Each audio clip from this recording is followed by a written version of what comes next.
কত ভুল আপনি করেছেন, কত অন্যায় আপনি করেছেন, কত পাপ আপনার হয়েছে, কত মিথ্যা আপনি বলেছেন, কয় ওয়াক্ত নামাজ ছেড়েছেন, কয় লাখ টাকা ঘুষ খেয়েছেন, কত যৌতুক আপনি খেয়েছেন, কত মিথ্যা আপনি বলেছেন।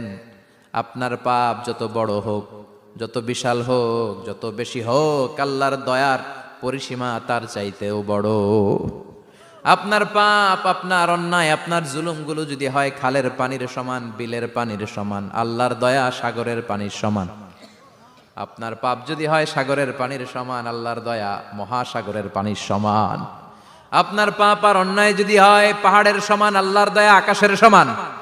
আপনার পাপ যদি হয় আকাশের সমান, আল্লাহর দয়া আরশের সমান। এজন্য আল্লাহ বললেন, ইয়া আইয়ুহাল্লাযীনা আমানু তুবু ইলাল্লাহি তাওবাতান নাসুহা।